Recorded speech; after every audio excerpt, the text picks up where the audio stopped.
Aloha 2020 graduates. I am Kalei Kanuha, Assistant Dean for Diversity, Equity, and Inclusion at the school. I am so happy for each and every one of you who is graduating. This is such a significant milestone and accomplishment, and we also congratulate your family, friends, relatives, and always your ancestors who are smiling with pride for you on this auspicious occasion.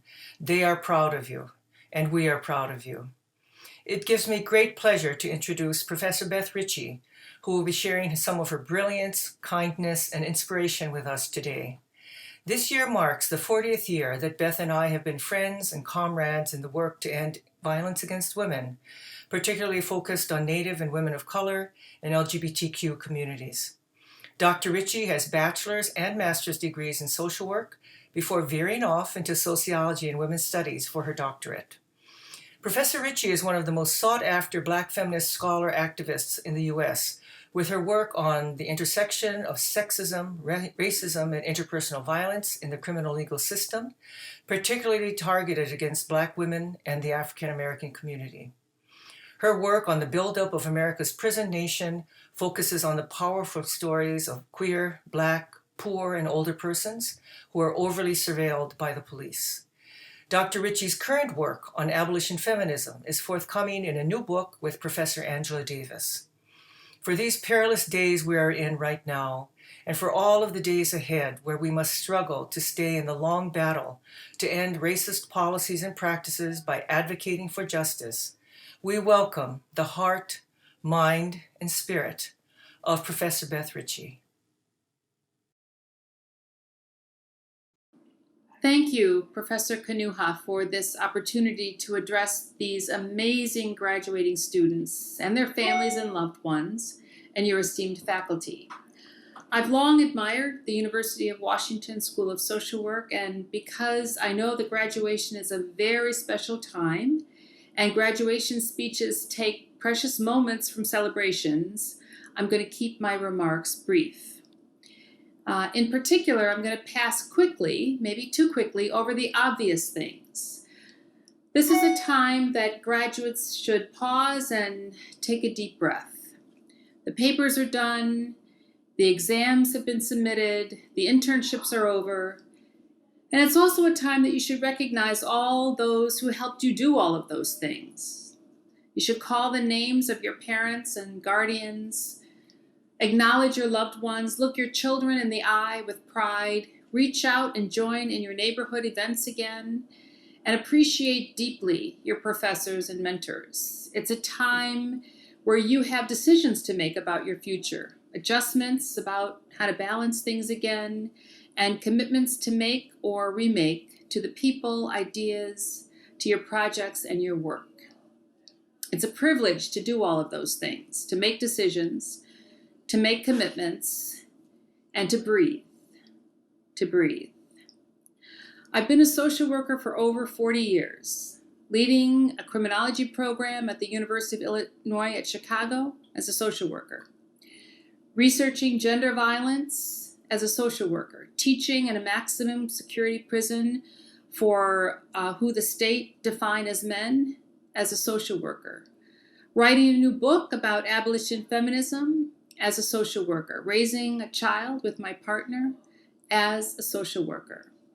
Recently, protesting in the streets, cleaning up broken glass in my neighborhood, writing statements about why we should move resources away from policing and into communities, bailing young people out of jail.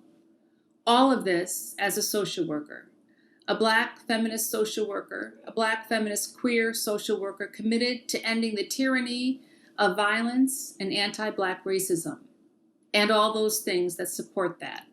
Racialized capitalism, able-bodyism, xenophobia, and most importantly, I'm a social worker who can breathe.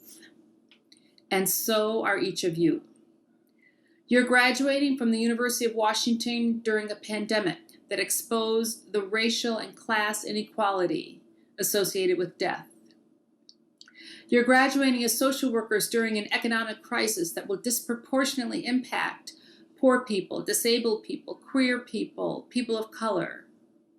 You're graduating from social work school during an international uprising in response to racial and economic injustice, things that we've seen in our lifetime that are just coming to the consciousness of so many people around the globe. And since you can breathe, and since there is no knee on your neck, your job as graduates, as social workers, is to lean deeply, deeply into the values of our profession: justice, equity, freedom, mutual aid, respect, empowerment, because you are free to do so, because you can breathe. You're obligated to dignify those who cannot, based on our social work values. How do you do this? 3 pieces of advice. First, let yourself be changed and moved by this convergence of untimely death, fear, anxiety, revolutionary passion for justice. Come out of this stay-at-home time, come out of this season of international protest and economic devastation, come out different, a different kind of social worker. Remember that the radical roots of social work practice, anti-racist practice, community building practice, respect for differences, optimism, be good social workers. And third, breathe deeply. Take the long view. Resist anything that threatens your spirit. And as you do, call the names of George Floyd, Breonna Taylor, and all those who have died or had their lives shortened because of state abuse of power. Know that with every breath you take, others cannot breathe. And don't stop working until they can.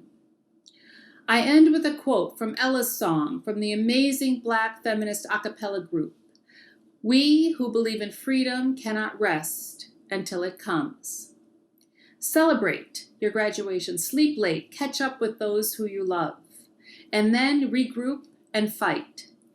Fight in whatever job you do, whatever agency you work with, whatever campaign you join, whatever community you find yourself in. Fight like a social worker would until freedom comes, until everyone can breathe.